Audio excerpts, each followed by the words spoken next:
আমার বন্ধু, আল্লাহর কোরআনের বক্তব্য ইন্নাহু লা ইউফলিহুজ জালিমুন। আল্লাহ বলেছেন জালেমরা কখনো সফল হবে না, জালেমরা সফল হবে না বলেছেন কি? এখান থেকে শিক্ষা নিয়েন, আপনি জালেম হইয়েন না, আমরা জালেম হব না। আল্লাহ তাআলার বড় দয়া, বড় করুণা যে দীর্ঘ 15 বছর পর আমরা নিশ্চিন্তে, নির্দ্বিধায়, নিঃসংকোচে, অনুমতি ছাড়া, কোনো নেতা খেতার অনুমতি লাগে না, এমন একটি চমৎকার পরিবেশে কোরআনের কথা বলতে পারছি। বলার সুযোগ দিয়েছেন কে? যারা দীর্ঘ 15 বছর কোরআনের কণ্ঠকে চেপে রেখেছিল, যাদের অনুমতি ছাড়া সারা দেশে কোরআনের কথা বলার কোনো পরিবেশ ছিল না। কোরআনের কথা আলেমরা বলবে, তারা আলেমদের উপরে খবরদারি করেছে। আল্লাহর জমিনে আল্লাহর কথা বলতে তারা বাধা দিয়েছে। আল্লাহর বড় দয়া, আল্লাহ আজকে এই জমিনকে জালেম মুক্ত করেছেন। এখন আর কোরআনের মাহফিল করতে কারো অনুমতির প্রয়োজন নাই। এর চেয়ে বড় জালেম আর কে হতে পারে যে আল্লাহর জমিনে আল্লাহর কথা বলতে দেয় না? জবরদখলকারী তারা, অবৈধ লুণ্ঠনকারী তারা। বাড়ি বানাইছেন আপনি, আরেকজন আইসা বাড়ি দখল করলো। জমিনটা কার? বানাইছে কে? কোরআন কার কথা? তো আল্লাহর কথা, আল্লাহর জমিনে তাদের অনুমতি নিয়ে বলতে হবে, নয় বলা যাবে না। কত বড় জালেম! এজন্য আল্লাহ চরম খেপে গেছেন, রেগে গেছেন। 800 বছরের ইতিহাসে রাজা লক্ষণ সেনের পরে এইভাবে আর বাংলাদেশ থেকে, বাংলাদেশের আগে ব্রিটিশ পিরিয়ড সহ এই 805 বছর পরে এবার প্রধানমন্ত্রী দেশ থেকে পালাইছে। একা পালায় নাই, 300 এমপি সহ পালাইছে। কিছু তো দাড়ি মারি কামাইয়া ফলাইছে, তা ফলাইতে পারে নাই, ধরা খাইয়া এখন জেলে ঢুকছে। এর সে বেজ্জতি আর হতে পারে না। এই দেশে রাষ্ট্রপ্রধানদের ফাঁসি হয়েছে। পাকিস্তান পিরিয়ডে ভুট্টো সাহেবের ফাঁসি হয়নি? প্রেসিডেন্ট এরশাদ 9 বছরের মতো জেল কেটেছে। রাষ্ট্রপ্রধানরা ফাঁসির রশিতে ঝুলেছে, জেল খেটেছে, গুলি করে মেরেছে, কিন্তু কেউ পলায় নাই। কারণ পালিয়ে যাওয়ার চেয়ে মরে যাওয়া ভালো। এটা বড় লজ্জা, এটা লাঞ্ছনা। এবার সেটা কেন হলো? কারণ তারা কোরআনের কণ্ঠ চেপে ধরেছে। আল্লাহর জমিন তারা জবরদখল করেছে। এই কাপাসিয়াটা আমাকেও আসতে দেয় নাই প্রায় 12 বছর।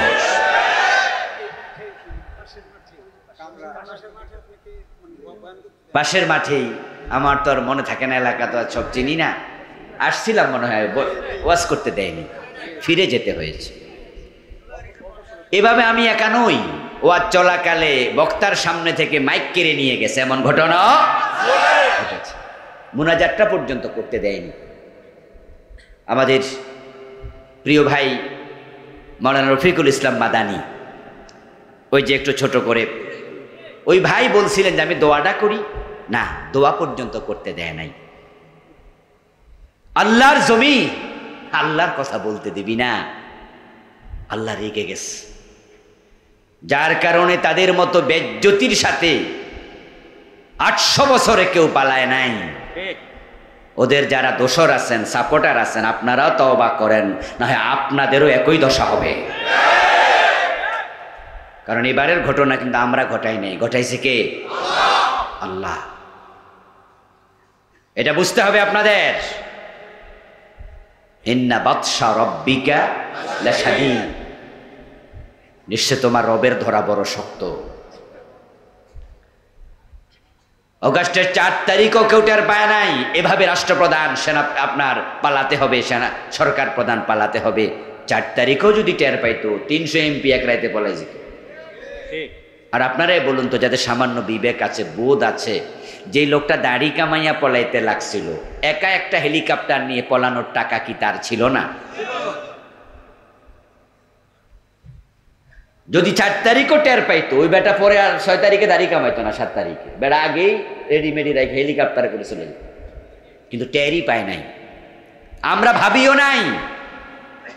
আরো আশ্চর্য হলো, যারা বৈষম্য বিরোধী ছাত্র আন্দোলন করলো, তারাও কি প্রধানমন্ত্রী পালিয়ে যাক এ দাবি একবারও করেছে? তারাও তো বলে নাই, উনি নিজে না পলাইছে। তারা তো বলে নাই যে আপনি চলে যান, বরং আপনারা সবাই তো সাক্ষী। তারা বলেছে আমরা কোটার সংস্কার চাই। সরকার মানেনি, রাজাকারের বাচ্চা বলে গালি দিল, নাতিপুতি বলে তারা রেগে গেল, রাস্তায় নামলো, সরকার গুলি করলো। তারা এক পর্যায়ে 9 দফা দাবি দিল। যখন আবারও গুলি হলো, 9 দফাকে তারা কয় দফায় দিল রূপ? 1 দফা। ওই দফাটা কি এমন ছিল যে সরকার পালিয়ে যাক নাকি পদত্যাগ? তো পালাই তো কইলো কেন? ফালাই লোকে পালাইতে তো কেউ বলে নাই। আচ্ছা, আমরা বলেছি? কেউ কয় নাই যে পালাই যায়। এই জন্য আমি বলছি, এবারের ঘটনা কিন্তু মানুষ ঘটায় নাই। আল্লাহর জমিনে তোমরা আল্লাহর কথা বলতে দিবা না, আল্লাহ কি রাগ করে না? আল্লাহ বলেছে উমলি লাহুম ইন্না কাইদি মাতিন। আমি রশিতে ঢিল দেই, কিন্তু আমার কৌশল বড় শক্ত। আমরা দেখেছি আল্লাহ ছাড় দেন কিন্তু ছেড়ে দেন না। এমন ভাবে ধরলেন, ফাখাযনাহুম বাগতাতান ফাইযা হুম মুবলিসুন। আল্লাহ তাআলা কোরআন মাজিদে বলছেন, আমি হঠাৎ করে ধরি, তারা তখন কি করবে দিশাও খুঁজে পায় না। আসলে তো দিশাও খুঁজে পায় নাই, রান্না করা বাটটা খাইয়া পলাই বসে সুযোগও নাই। পরে পাবলিকে যাইয়া খাইয়া আবার ভিডিও করে দেয় ফেসবুকে। এই ঘটনা যে আল্লাহ ঘটাইছে, আল্লাহর গজব এটা, আল্লাহর রাগ তাদের উপর পড়েছে। তার সবচেয়ে বড় প্রমাণ, যে ওয়াকারুজ্জামান সেনা প্রধান বলল, ম্যাডাম 40 মিনিট 45 মিনিটের বেশি নাই, তাড়াতাড়ি পলান। আচ্ছা, সেনা প্রধানকে আমরা বানাইছি? বানাইছে তো উনি। এবং আপনারা জানেন কি, উনি যে উনার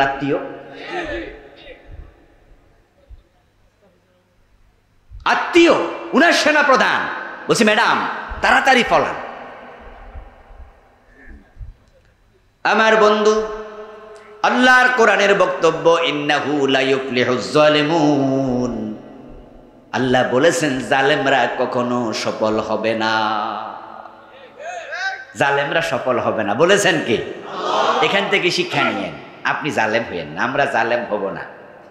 এই সরকার চিরদিন থাকবে না, বেশি দিন থাকবে না। অন্তর্বর্তীকালীন সরকার 1 বছর 2 বছর 3 বছর থাইকা নির্বাচন দিয়ে দেবে, পরে আরেকটা সরকার আসবে। তাদেরকেও বলবো আমরা জালেম হইয়েন না, এই জমিনে কোরআনের বিরুদ্ধে কথা বলবেন না, বললে আপনাদেরও একই পরিণতি ভোগ করতে হবে। এটা শাহজালালের বাংলাদেশ, এটা শাহ মাকদুমের বাংলাদেশ, এটা খান জাহান আলীর বাংলাদেশ। আমি আল্লাহর সাহায্যে জমিনে এইভাবে আসবে এটা কল্পনাও করি নাই। পরে আমি ভেবেছি কেন এটা হলো, জবাবও আমার মন থেকে কিছুটা পেয়েছি। আল্লাহু আলাম, আল্লাহ ভালো জানেন কেন তিনি এই সাহায্য করলেন। আমি যখন মিশরের দিকে তাকাতাম তখন হতাশ হতাম বাংলাদেশ নিয়ে। এই 5-7 বছর আগে আমি মিশরে গিয়েছিলাম। মিশরে ফাইয়ুম নামক এলাকা পরিদর্শনে যাচ্ছিলাম। যাওয়ার পথে কায়রো থেকে 250 বা 200 কিলোমিটার যাওয়ার পরে তখন প্রাইভেট কার নেব, বাস ছেড়ে দিলাম, বাস ছেড়ে দিয়ে প্রাইভেট কারে উঠবো। তখন একটু জায়গা হাঁটতে হলো, প্রায় 1 কিলো 1.5 কিলো। তো হাঁটতে হাঁটতে বাংলাদেশি 2-3 জন আমার সাথে ছিল, আজহারে বিশ্ববিদ্যালয়ে পড়ে, আল আজহারে পড়ে। তো ওদেরকে বলছিলাম যে ইখওয়ানুল মুসলিমিন এই দেশে কিভাবে কাজ করে এত বিরোধিতার ভিতরে। তা আমার বাংলাদেশি এক ভাই আমার হাতে ধরে চাপ দিয়ে বলতেছে, ভাই ইখওয়ান বলবেন না, নাম বললেও বিপদ। তা আমি বললাম কি বলবো? বাংলায় বলেন ভাইদের খবর কি।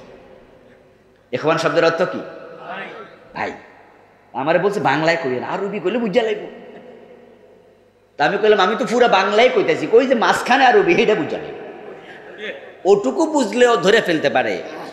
আমি মাঝে মাঝে ভাবতাম যে সেই ইখওয়ানের ইতিহাস, হোসনে মোবারক শহর জামাল নাসের থেকে শুরু করে আজ পর্যন্ত ৮০ বছর ৭০ বছরের কাছাকাছি সময় তাদের উপর মেচাকার জুলুম চলছে।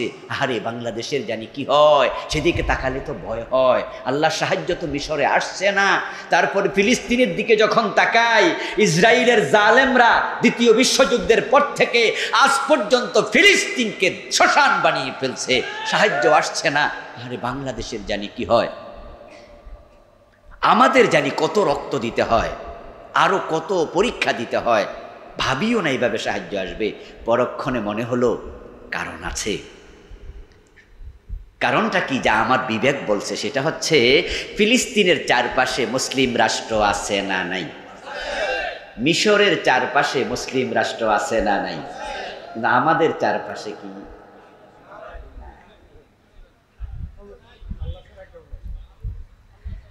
দেখেন হিসাবটা মিলান, আমার মন যেটা বলে আর কি। কারণ তাদেরকে সাহায্য করার জন্য, অস্ত্র দেওয়ার জন্য, খাবার দেওয়ার জন্য মুসলমানরা আছে। মুসলমানরা দায়িত্ব পালন করছে না, আল্লাহর সাহায্য আসছে না। আর আমাদের চারপাশে তো হিন্দু আর কাফের ছাড়া কিচ্ছু নাই। আমাদের সাহায্যকারী একমাত্র কে?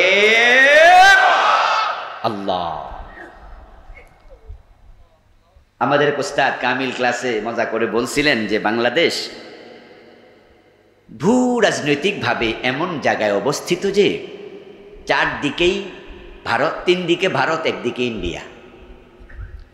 তো আমরা একটু মজা করলাম, মানে ইন্ডিয়ার ভারত কি দুই জিনিস? হুজুর বলতেছে তিন দিকে স্থলভূমি, একদিকে জলভূমি।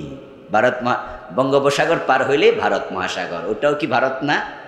এই জন্য বলছে তিন দিকে ইন্ডিয়া, একদিকে ভারত। যাইবা কই, ফলানোর জায়গাও নাই। আপনি দেখেন বাবরি মসজিদ যখন আক্রান্ত হয় তখন আবাবিল আসে নাই, কিন্তু কাবা আক্রান্ত হলে আবাবিল আসছে। কাবা যেমন আল্লাহর ঘর, বাবরি মসজিদ কার ঘর? তো ওখানে আবাবিল আসলো, এখানে কেন আসলো না? এটার হিসাব আমি অনেক আগে মিলাইছি। কারণ বাবরি মসজিদের চারপাশে ভারতে মুসলমানের সংখ্যা 25 কোটির বেশি, এর পাশে বাংলাদেশে আমরা আছি 15 কোটির বেশি। 25-15 মিলে 40 কোটি মুসলমান আছে। তারা চাইলে বাবরি মসজিদের জন্য জান দিয়ে বাঁচাতে পারত। তারা যখন বাঁচায় নাই, আল্লাহর সাহায্য আসে নাই। কিন্তু যখন আব্রাহা কাবা ভাঙতে এসেছিল তখন সেখানে কোনো মুসলিম ছিল না। বাঁচানোর কেউ নাই, যার কেউ থাকে না তার আল্লাহ থাকে।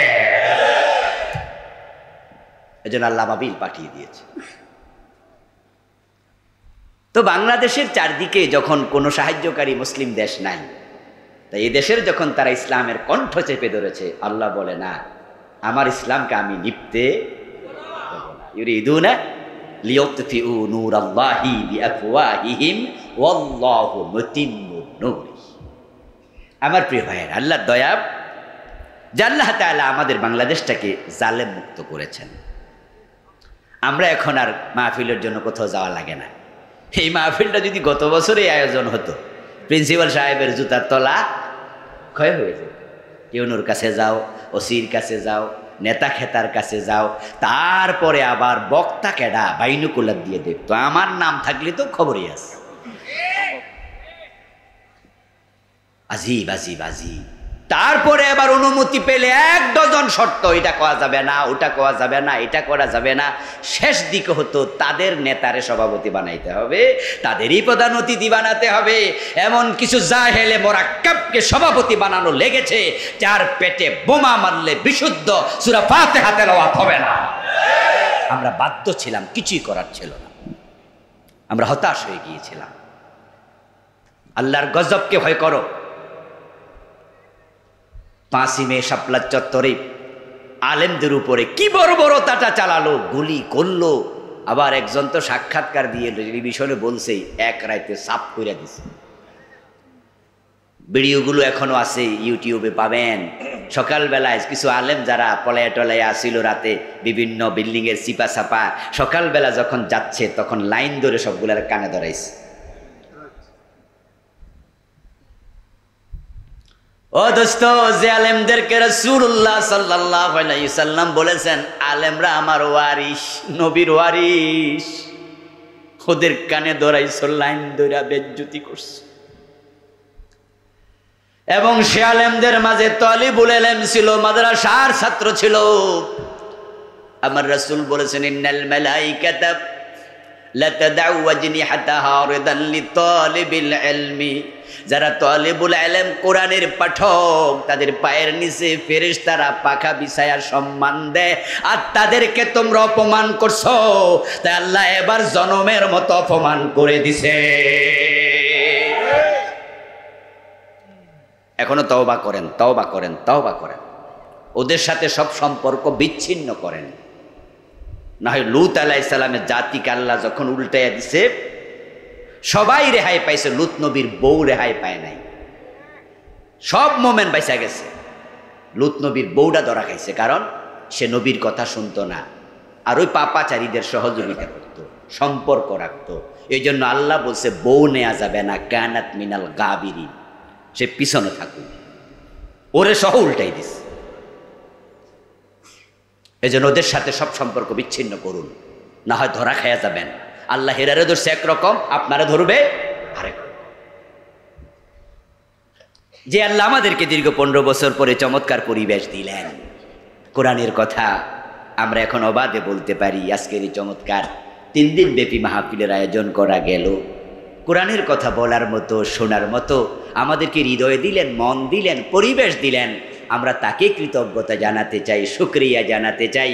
সবাই মিলে দেহের সবটুকু শক্তি উজাড় করে দিয়ে একবার কালিমাতু শুকর করুন, আলহামদুলিল্লাহ। আমার সাথে পড়ুন, রব্বানা লাকাল হামদ হামদান কাসীরা তাইয়্যিবা মুবারাকান ফি। প্রিয় দিনী ভাইরা, আমি আপনাদের সম্মুখে পবিত্র কোরআন মাজিদ থেকে সূরাতুল কাহফের 103 এবং 104 দুখানা আয়াত তেলাওয়াত করেছি। প্রিয় নবীজি সাল্লাল্লাহু আলাইহি ওয়াসাল্লামের পবিত্র মুখ অনুসৃত একখানা ছোট্ট হাদিসে নববী পাঠ করেছি। আল্লাহ তাআলা তৌফিক দান করলে এখান থেকে কিছু কথা বলবো ইনশাআল্লাহ। সূরাতুল কাহফের 103 এবং 104 নম্বর আয়াত আল্লাহ যা বলছেন তা হচ্ছে, কুল, হে প্রিয় নবী আপনি বলুন, হাল নুনাব্বিউকুম, আমি কি তোমাদের খবর দেব, বিল আখসারিনা আমালা, এমন কিছু মানুষের ব্যাপারে যারা আমলের দিক থেকে ক্ষতিতে নিমজ্জিত হয়ে গেছে। আমল করে কিন্তু ক্ষতিতে আছে। কারণ আল্লাযীনা দাল্লা সা'য়ুহুম ফিল হায়াতিদ দুনিয়া, তাদের ক্ষতিতে নিমজ্জিত হওয়ার কারণ হলো তাদের আমলগুলো দুনিয়াতে হারিয়ে গেছে, আল্লাহ পর্যন্ত পৌঁছে নেই। দাল্লা, হারিয়ে গেছে, সা'য়ুহুম, তাদের আমল, ফিল হায়াতিদ দুনিয়া, দুনিয়ার জীবনে তারা যে নেকামল করছে এগুলো যে আল্লাহ পর্যন্ত যায় নাই, তারা বুঝেই নাই, সব হারাইয়া যাচ্ছে। নামাজ পড়ে, রোজা রাখে, হজ করে, যাকাত দেয়, টুপি দাড়ি পাঞ্জাবি সব আছে, কিন্তু আমলগুলো আল্লাহ নেয় না, হারিয়ে যাচ্ছে। ও নবী আপনি বলুন, আমি কি তাদের খবর দেব? ওহুম ইয়াহসাবুন, অথচ তারা মনে করছে, আন্নাহুম ইহসিনুনা সুনআ, তারা ভালো আমল করে চলছে। তারা যে ক্ষতিতে পড়ে গেছে, তাদের আমল যে সব হারায়া যাচ্ছে, তারা এটা বুঝেও না। তবে একদিন বুঝবে, যখন আল্লাহর সামনে গিয়ে দেখবে আমল নামা খালি, সেদিন বুঝে কোনো লাভ হবে না। তাই আপনি বলুন, ও খবর কি আমি দেব? প্রিয় ভাইরা, যারা আমল থেকে একবারে হতভাগ্য হয়ে সব লুজারে পড়ে গেছে, লসে পড়ে গেছে, আল্লাহ না করুক তাদের তালিকায় যদি আপনার নাম থাকে, আমার নাম থাকে, আর আমরা আল্লাহর সামনে গিয়ে টের পাই যে আমল তো নাই, সেদিন টের পেয়ে কি নতুন করে ফিরে আসতে পারবো? আমল আর করা যাবে? কিন্তু যদি আজকে টের পাই, তাহলে আমরা যদি আজকে টের পাই যে আসলে তো ঝামেলা হয়ে গেল। আমার প্রিয় ভাইরা, আপনারা বলুন তো, মসজিদে গিয়ে আল্লাহকে সেজদা দেয়, আবার দরবারে গিয়ে পীরের পায়ে সেজদা দেয়, এমন লোক বাংলাদেশে আছে কিনা? আচ্ছা, যেই লোক পীরের পায়ে সেজদা দিল, সে মুমিন না মুশরিক? ইমান আছে না গেছে? আচ্ছা, যার ইমান নাই তার নামাজ পড়ে কোনো লাভ আছে? যে লোকেরা পীরের পায়ে সেজদা দেয় তারা কি জুমার নামাজে যায় না? যে মাজারে পাবলিক দল বেঁধে সেজদা দেয় ওই মাজারের পাশে কি মসজিদ থাকে না? হেরাই আবার যায় মসজিদে নামাজও। ছেলে হয় না, মেয়ে হয় না, 2-4 বছর আল্লাহর কাছে চাইতে চাইতে এক পর্যায়ে গিয়া হতাশ হয়, ধৈর্যহারা হয়ে পাসপোর্টে ভিসা লাগায় ইন্ডিয়া চলে যায়। মাইনুদ্দিন চিশতি রহমতুল্লাহি আলাইহি খাজা বাবার মাজারে যায়, আল্লাহর কাছে না চাই এবার মাজারের কাছে চায়। খাজা বাবা আমি আইসা গেছি, কেউ ফিরে না খালি হাতে, খাজা বাবার দরবারে। নাউজুবিল্লাহ। এমন গান বাংলাদেশে আছে না? শুধু পাবলিকে গায় না, হুজুরও গায়, কিছু হুজুরও আছে যারা এই গান গাইতেছে। পাবলিককে তারা প্রমোট করছে, আল্লাহর ধন রাসূলকে দিয়ে আল্লাহ গেছে গায়েব হইয়া। রাসূলের ধন খাজা লইয়া শুইয়া আছে আজমিরে, কেউ ফিরে না খালি হাতে। আস্তাগফিরুল্লাহ। যেই লোকটা হুজুরের গান শোনে, হুজুরের প্রমোট করা দেখে অথবা নিজের চিন্তা থেকে খাজা বাবার কাছে গিয়া ছেলে মেয়ে চাইল, বাবা আমার একটা ছেলে দেন, বাংলাদেশ থেকে বড় কষ্ট করে আইছি। নাউজুবিল্লাহ পড়েন। কিছুক্ষণ পরে আজান হলো। মাইনুদ্দিন চিশতি রহমতুল্লাহ আলাইহির কবরের পাশে বড় মসজিদ আছে, ওই মসজিদ ওযু করে ঢুকে সে নিয়ত বেঁধে পড়ে ইয়াকা না'বুদু ওয়া ইয়াকা নাস্তাইন, আল্লাহ আমি শুধু তোমার ইবাদত করি, আমি শুধু তোমার কাছে চাই। আর সের মালিক বলে মিথ্যুক, কিছুক্ষণ আগে তুই খাজার কাছে চাইলি, তুই যে এখন আমাকে বললি ওয়া ইয়াকা নাস্তাইন, শুধু তোমার কাছে চাই, কথাটা তো মিথ্যা কথা।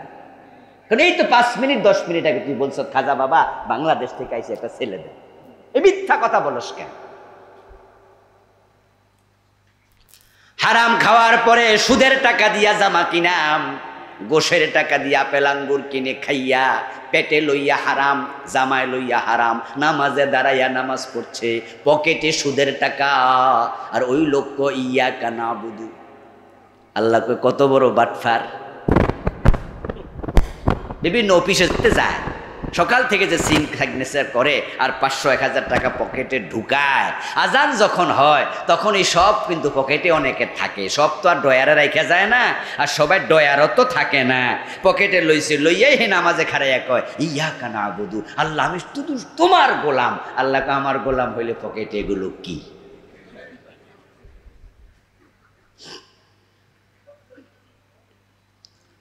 قال النبي صلى الله عليه وسلم من اشترى ثوبا ب10 دراهم فيه درهم حرام لم يقبل الله له صلاته ما دام عليه।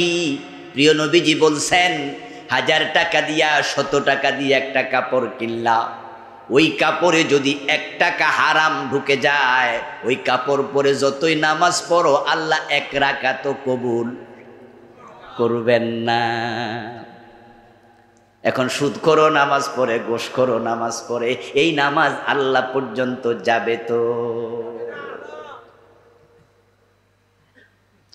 ও আমার দোস্ত, প্রিয় নবীজি আল্লাহ তাআলা বলছেন আপনি বলুন আমি কি তাদের খবর দেব নাকি যে মানুষগুলো আমলের দিক থেকে ক্ষতিগ্রস্ত? দোস্ত আমল কম করো, কিন্তু বুঝা শুই না করিও, কারণ যদি আমলগুলো খাঁটি হয় আল্লাহ পর্যন্ত পৌঁছে, তাহলে আমার রাসূল বলেছেন আখলিস দীনাকা ইয়াকফিকাল আমালুল কলিল। দিন যদি খাঁটি হয়, আমল যদি খাঁটি হয়, অল্প আমল নাজাতের জন্য যথেষ্ট হয়ে যাবে।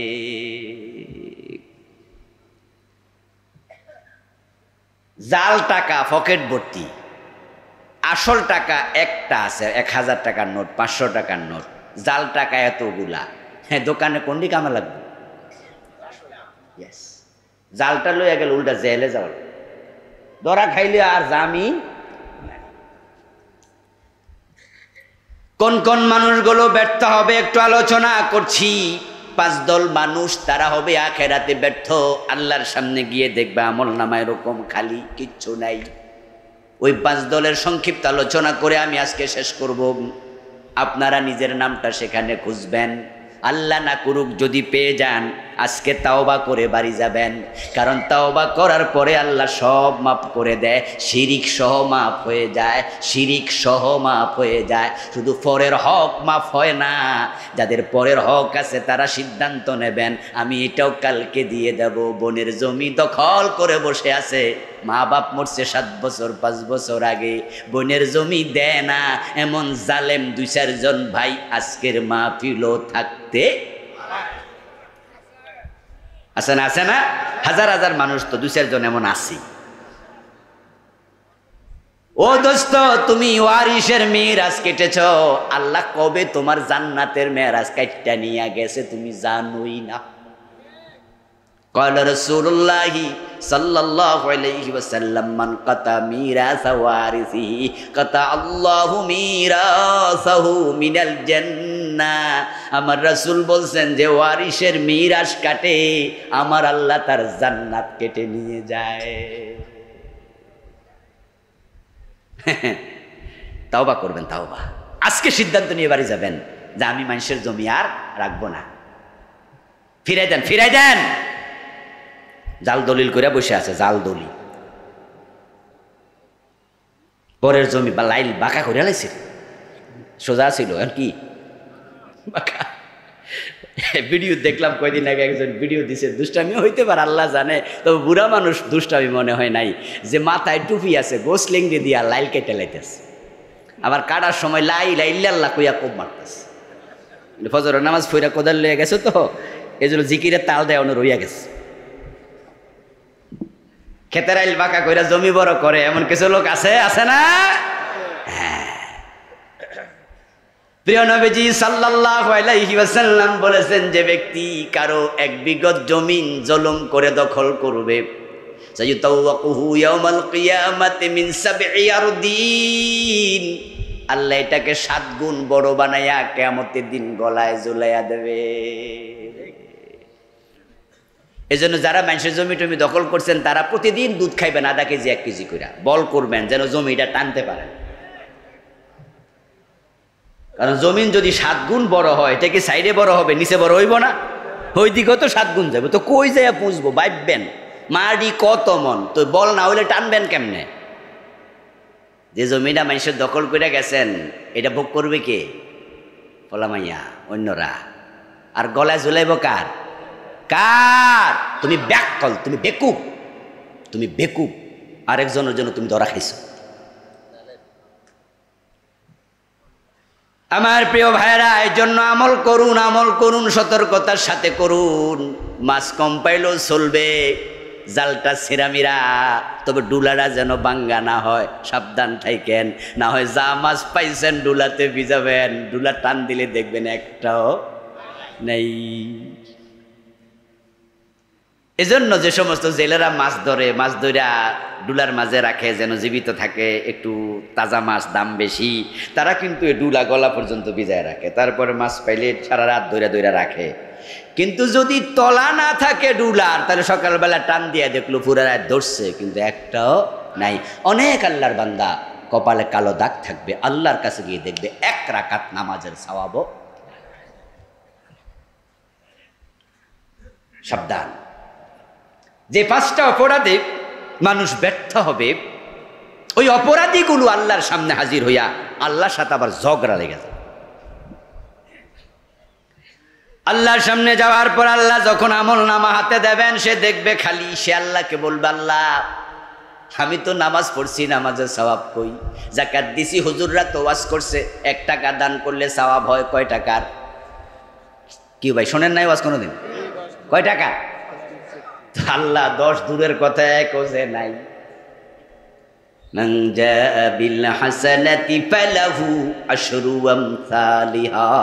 হুজুর বানায় আওয়াজ করে নাই, আল্লাহ নিজে বলছে যে একটা নেক আমল করে তার আমল নামা আমি আল্লাহ কমপক্ষে 10 গুণ বাড়াইয়া দেই। তো আল্লাহ আমার গুলা কই? আল্লাহ তখন বলবো, বেটা তুই তো আমল করছ কথা ঠিক, কিন্তু তুই তো শিরিক করছ, আর যে শিরক করে আমি তার কোনো আমল আর নেই না। আচ্ছা, আপনাদের পাশে কোনো বাজার টাজার আছে নি? কি নাম? গাটকুড়ি। আচ্ছা, গাটকুড়ি বাজার বা কাপাসিয়া বাজার যেটা ধরেন, হিন্দু দোকানদার আছে না কিছু? আচ্ছা, ওদের দোকানে যদি ভিক্ষুক ঢোকে, তারা কি ভিক্ষা দেয় না? ধরেন একজন ভিক্ষুক গেল, হিন্দু মিয়া 10টা টাকা দিল, তার আমল নামায় সওয়াব হইছে মোট কয় টাকা? হ্যাঁ, বুঝেন, কিন্তু বুঝে শুনে আমল করে।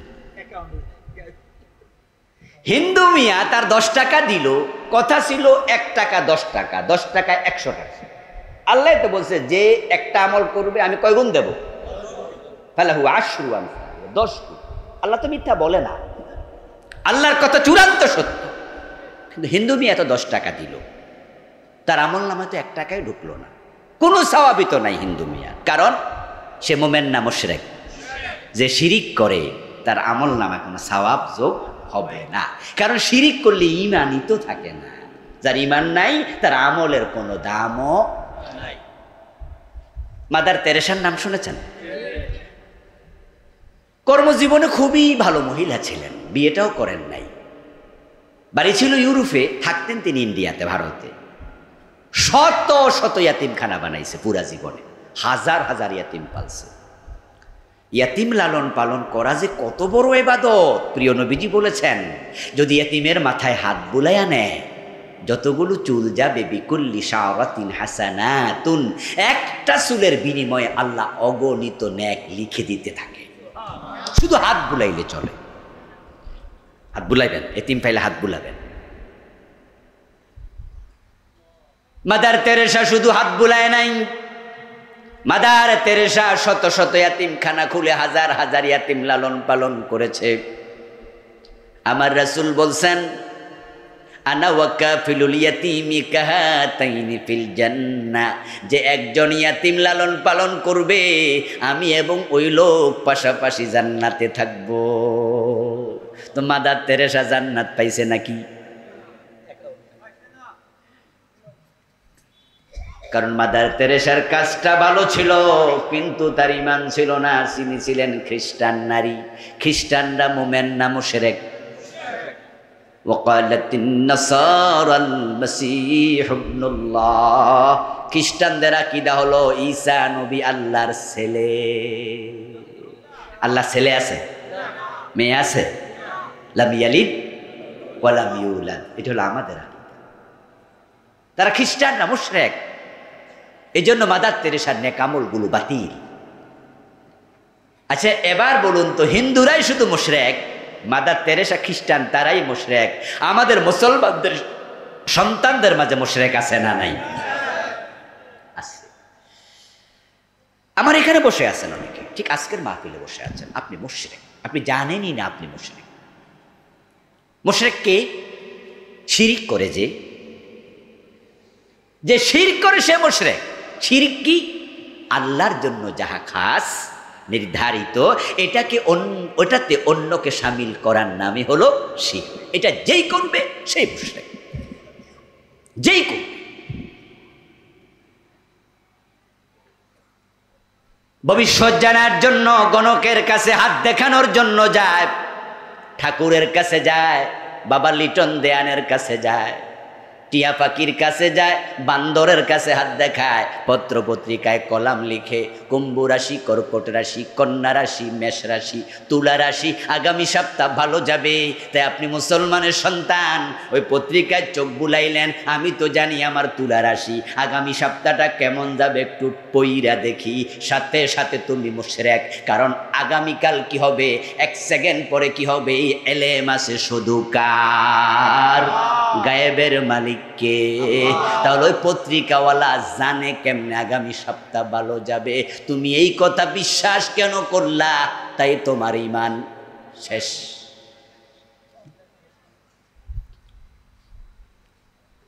আমাদের দেশের লোকেরা আল্লাহ গায়েব জানে, শুধু আল্লাহ জানে, এই কথার সাথে অনেকে পেছ লাগাইয়া দিছে। আমি কামেল মাদ্রাসার প্রিন্সিপাল চিনি, মুহাদ্দিস চিনি, টাইটেল মাদ্রাসার প্রিন্সিপাল মুহাদ্দিস এবং জবরদস্ত আলেম, ছোট আলেমও না, কিন্তু কয় নবী নাকি গায়েব জানে। ওলিরা গায়েব জানে এমন চিন্তা। অথচ শুনুন আল্লাহর কোরআন, আল্লাহ কি বলছেন, কুল্লা ইয়ালামু মান ফিস সামাওয়াতি ওয়াল আরদিল গায়বা ইল্লাল্লাহ। ও প্রিয় নবীজি, আপনি বলে দিন আকাশ এবং জমিনে আল্লাহ ছাড়া কেউ গায়েব জানে না।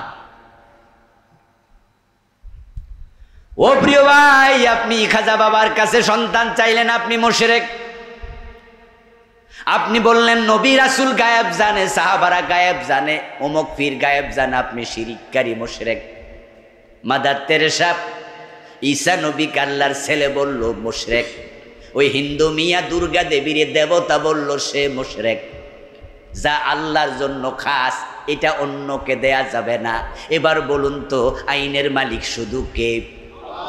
এটা জানেননি? ইয়েস, এটাও জানতে হবে, কারণ বানাইছে যে আইন দেবে শুধুই সে। এটা একটা নিয়ম। কিন্তু এই যে মোবাইলটা যে বানাইছে, যে এটার আর্কিটেক্ট, যে এটার আবিষ্কার, সে বোঝে মোবাইলের কোন পাশটা কোন জায়গায় লাগাইতে হবে। এই মাইক যে বানাইছে উনি বোঝে কোন জায়গায় জয়েন দিতে হবে। গড়ি যে বানাইছে সে বোঝে কোন জায়গায় কি লাগাইতে হবে। এই জন্য আপনারা যত জিনিস কিনেন দেখবেন যে সাথে ক্যাটালগ থাকেনি? এই যারা কিনছেন তারা বলেন, ক্যাটালগ থাকেনি? আপনি নতুন কোনো কিছু মার্কেটে আসলেই যিনি বানান তিনি ইউজের নিয়ম দেন।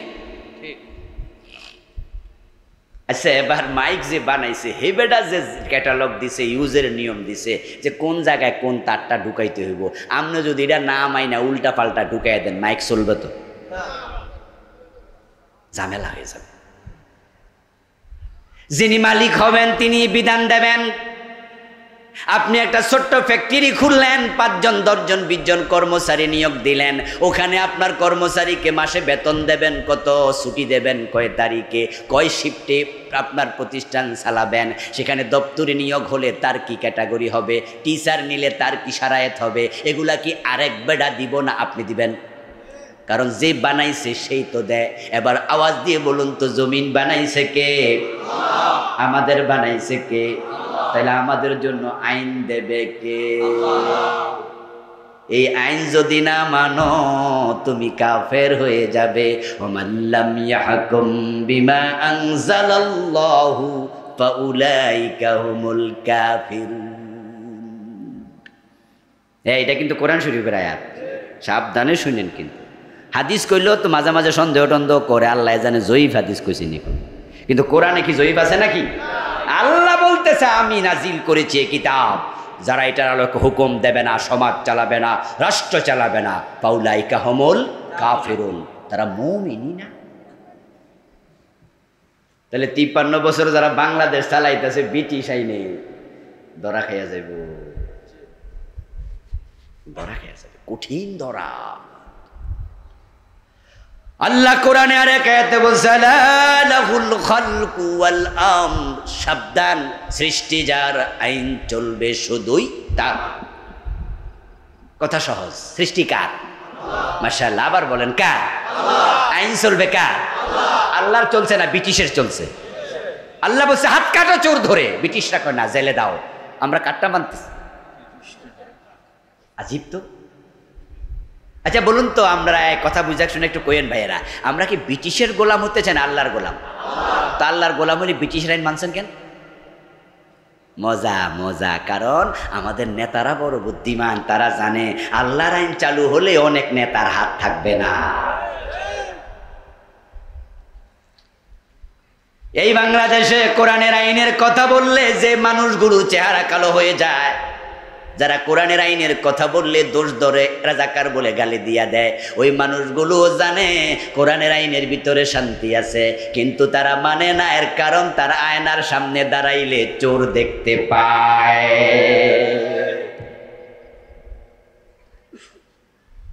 এই সাটার দল, চোরের দল তো ওরা। বঙ্গবন্ধু অনেক স্বপ্ন নিয়ে দেশটা স্বাধীন করছেন। উনি বলছিলেন এবারের সংগ্রাম স্বাধীনতার সংগ্রাম, মুক্তির সংগ্রাম। এই কথা যখন বলে তখন কিন্তু দেশটা বাংলাদেশ ছিল না, পাকিস্তানই ছিল। পরে স্বাধীন হয়েছে। 7 মার্চে কি স্বাধীন হয়ে গেছিল নাকি? এরপরে 26 মার্চে না মারামারি শুরু হইল, 16 ডিসেম্বর যায় দেশ স্বাধীন। তাহলে 7 মার্চের ভাষণে বলছে এবারের সংগ্রাম স্বাধীনতার সংগ্রাম। মুক্তির সংগ্রাম। কিসের মুক্তি? অর্থনৈতিক মুক্তি। কিন্তু উনি যখন দেশটা স্বাধীন করলেন কয়েক বছর পরেই আফসোস করে বললেন, পাবলিক পাইছে স্বর্ণের খনি, আমি পাইছি। বলেছেন যে আমার ডানে চোর, বামে চোর, সামনে চোর, পিছনে চোর। আচ্ছা আপনারা এবার আওয়াজ দিয়ে বলেন তো, ওই সময় কি বিএনপি ছিল? জাতীয় পার্টি ছিল? ইসলামী দলগুলো কাজ করতেছিল? সব ইসলামী দল স্থগিত ছিল। বিএনপির জন্ম হয়নি, জাতীয় পার্টির জন্ম হয়নি। বঙ্গবন্ধু যখন বলেছেন ডানে চোর, বামে চোর, সামনে চোর, পিছনে চোর, তখন দল ছিল শুধু একটাই। তাহলে ওই দলের চোর এগুলা কইছে কেডা? আমরা কইছি? তো আল্লাহর আইনের কথা শুনলে তাদের চেহারা কেন কালো হবে না? রাজাকার বলে, আলবদর বলে ফাঁসি কেন দেবে না? কারণ তারা জানে ইসলাম আসলে এই জালেমগুলোর হাত কেটে দেয়া হবে। দেশটার টাকা মেরে তারাই কানাডায় বেগম পাড়া তৈরি করেছে, দেশটাকে ফতুর বানিয়ে দিয়েছে। এই চোরগুলো আর চোর নাই, এক একটা ডাকাত হয়ে গেছে। তিনি বলেছেন তার বাড়ির ফিয়ন কয় কোটি টাকার মালিক? এই যে সবাই জানে দেখি, উনি বলছে আমার বাড়ির ফিয়ন 400 কোটি টাকার মালিক, হেলিকপ্টার ছাড়া চলে না। তা আমি বলি, পিয়ন যদি 400 কোটি টাকার মালিক হয়, অফিসার কত কোটি টাকার মালিক? ব্যাংকের অবস্থা বড় খারাপ। 5 লাখ টাকা একসাথে অনেক ব্যাংক এখন দিতে পারে না। গিয়ে দেখবেন যাদের টাকা আছে। এই কয়দিন আগে আমিও ফিরে আসছি, দিতে পারেনি। আজকে এক ভাই বললো 40,000 টাকা ওনাকে দেয়নি, বলছে পরে আসেন। দেশের হাজার হাজার কোটি টাকা নিয়ে গেছে চুরি করে। ও প্রিয় ভাই, আল্লাহ বলছে সৃষ্টি যার, আইন চলবে শুধুই তার। আমার আল্লাহ বলে হাত কাটো। ব্রিটিশরা বলছে জেলে দাও। তোমরা জেলেরটা বাইসা নিছো কেন? কারণ জানো জেলে গেলে অনেক পয়সাওয়ালা জেলখানায় জামাই আদরে থাকে, আর জেলখানা থেকে বেরিয়ে যাবে, যে কয়দিন থাকে আরামে থাকবে। মানুষের বানানো আইন আর মাকড়সার জাল একরকম। মাকড়সা যখন জাল বানায় তখন সে মনে মনে ভাবে এখান দিয়ে কেউ পার হতে পারবে না, যেই পার হবে ধরা খাবে, আর আমি পাশে বসে বসে টুকটুক করে খেতে থাকবো। ঠিকই তার জালে ধরা পড়ে মশা এবং মাছি। টিকটিকি ধরা পড়ে না। টিকটিকি দৌড় মারলে জালে খুঁজে পাওয়া যায় না। মানুষের বানানো আইন দিয়ে গরিবের ছেলেদেরকে ধরা যায়, ছোট ছোট মাস্তান সিটারকে ধরা যায়, ছাগল চোর গরু চোরকে ধরা যায়, যারা হাজার হাজার কোটি টাকা চুরি করে। এই আইন দিয়ে তাদেরকে ধরা যায় না। তারা জেলে গেলেও পরে আবার মন্ত্রী হয়ে যায়, আবার ফিরে এসে এমপি হয়ে যায়। আল্লাহ বললেন আমার জমিন, আমার আইন চলবে। তা আল্লাহর আইনের সাথে ব্রিটিশ আইন ঢুকাইলেন। যারা ব্রিটিশ আইন মানে তারা কি আল্লাহর গোলাম না ব্রিটিশদের গোলাম? তা আপনারা যারা এতদিন পর্যন্ত ওদের পক্ষে ছিলেন, কোরআনের পক্ষে ভোট দেন নাই, আপনিও ব্রিটিশের গোলামই ছিলেন। এই জন্য আল্লাহ জান্নাতে দেওয়ার সময় আল্লাহর গোলামদেরকে আলাদা করবে। আল্লাহ খুব চালাক। ওই যে আপনি টুপি মাথায় দিয়েছেন, দাড়ি মুখে রাখছেন, পাঞ্জাবি গা দিয়ে আল্লাহর গোলাম ভাবতেছেন, আল্লাহ বলবে চলবে না সব। তোমার ধ্যান ধারণায় ব্রিটিশের গোলামি ছিল কিনা?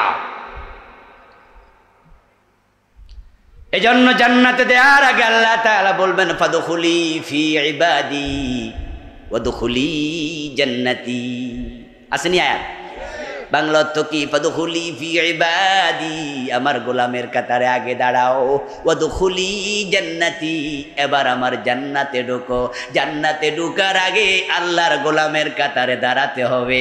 এই জন্যই তো আমরা বলি আল্লাহর আইন ছাড়া কারো আইন মানি না, মানি না, মানি না।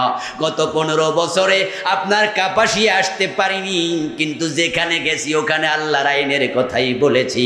তারা আমাদেরকে জেলে দিল, থামাতে পারবে না। ফাঁসির রশি দেখায়াও এক চুল পরিমাণ সরাতে পারবে না, কারণ আমরা জানি আল্লাহর গোলাম না হলে জান্নাত পাওয়া যায় না।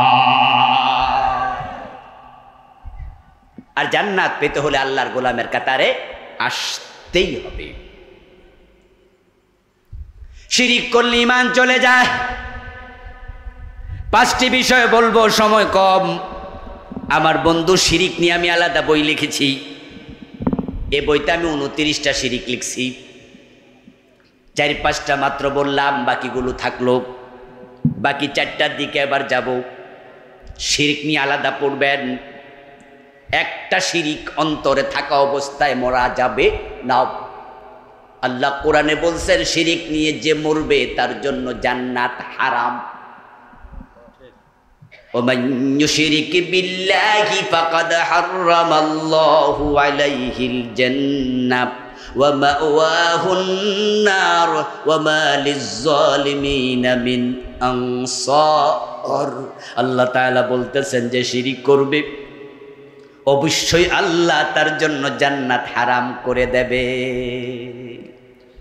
আপনারা দয়া করে বলুন তো জান্নাতের মালিক কে? আল্লাহ। বানাইছে কে? আল্লাহ। দিবে কে? আল্লাহ। না কোনো পিসাব দেবে নাকি আবার? না না না, হুজুর কইছে তোরে স্যার আমি বেহেশতে যাবো না। বাহ, এখন মুছে তেল দিচ্ছে হুজুর আমার লইয়া বেহেশতে যাবে। ও মুসলমান, হাসরের ময়দানে পীর বুজুর্গ দূরের কথা, আল্লাহর নবীরা পর্যন্ত ইয়া নাফসি করবে। আল্লাহ যখন কাহার সুরত ধরে প্রকাশিত হবেন, আল্লাহর দিকে ভয়ে কোন নবী পর্যন্ত চোখ তুলে তাকাবে না। সব নবী নিচের দিকে মাথা দিয়া নাফসি নাফসি নাফসি করবে। আমার রাসূল বলেন ওয়াখিরু লাহু সাজদা, আমি নবী মুহাম্মদ আমি আল্লাহর সাথে কথা বলতে সাহস করব না, বরং আমি সেজদায় পড়ে যাব। ইয়াউমা ইয়াকুমুর রূহু ওয়াল মালাইকাতু সাফফান লা ইয়াতাকাল্লামুন, আল্লাহর ফেরেশতারা পর্যন্ত ভয়ে কথা বলবে না। আর আপনি দোতরা কান্দে লইয়া গান গাচ্ছেন, আছেন আমার মুক্তার, আছেন আমার ব্যারিস্টার, শেষ বিচারের হাইকোর্টেতে তিনি আমায় করবেন ফার। বাহ কি মজা, ব্যারিস্টার আর মুক্তারে ফার করবে। ইয়াউমা ইয়াফিরুল মারউ মিন আখিহি ওয়া উম্মিহি ওয়া আবিহি ওয়া সাহিবাতিহি ওয়া বানিহি। আমার আল্লাহ বলছেন সেদিন সুন্না। قال النبي صلى الله عليه وسلم تكون بين الساعات فتن كقطع الليل المظلم يصبح فيها الرجل مؤمنا فيمسي كافرا ويمسي مؤمنا فيصبح كافرا ويبيع أقوام دينهم بعرض من الدنيا أو كما قال النبي عليه الصلاة والسلام। সকলে মেহেরবানি করে দুরূদ শরীফ পড়ুন। আল্লাহুম্মা সাল্লি আলা মুহাম্মাদিন ওয়া আলা আলি মুহাম্মাদ কামা সাল্লাইতা আলা ইব্রাহিম ওয়া আলা আলি ইব্রাহিম ইন্নাকা হামিদুম মাজিদ। মহব্বতের সাথে সবাই পড়ুন আল্লাহুম্মা বারিক আলা মুহাম্মাদিন ওয়া আলা আলি মুহাম্মাদ কামা বারাকতা আলা ইব্রাহিম ওয়া আলা আলি ইব্রাহিম ইন্নাকা হামিদুম মাজিদ। আল্লাহুম্মা সাল্লি ওয়া সাল্লিম ওয়া বারিক আলাইহি। কামরা মাশক ফাজিল মাদ্রাসা জামে মসজিদ কর্তৃক আয়োজিত 3 দিন ব্যাপী তাফসীরুল কোরআন মাহফিলের সমাপনী দিবসের সম্মানিত সভাপতি লন্ডন প্রবাসী মহতারাম জনাব শরীফুল ইসলাম শেখ সাহেব, সম্মানিত উদ্বোধক ইতালি প্রবাসী মহতারাম জনাব শিহাবুদ্দিন আকন্দ সাহেব, প্রধান অতিথি আমেরিকা প্রবাসী মহতারাম জনাব জোয়েল সরকার সাহেব, মহতারাম জনাব ফয়জুল কবির সিদ্দিকী, মহতারাম জনাব ইয়াকুব সরকার সহ অন্যান্য সম্মানিত অতিথিবৃন্দ। আলোচনা উপস্থাপন করেছেন ইতিমধ্যে অত্যন্ত চমৎকারভাবে বিশিষ্ট মুফাসসির কুরআন মুহতারাম মাওলানা শায়খ মোহাম্মদ জামাল উদ্দিন সাহেব, মুহতারাম হাফিজ মাওলানা আব্দুল করিম নাটোরি সাহেব, হাফিজ মাওলানা মাসুম বিল্লাহ সাহেব সহ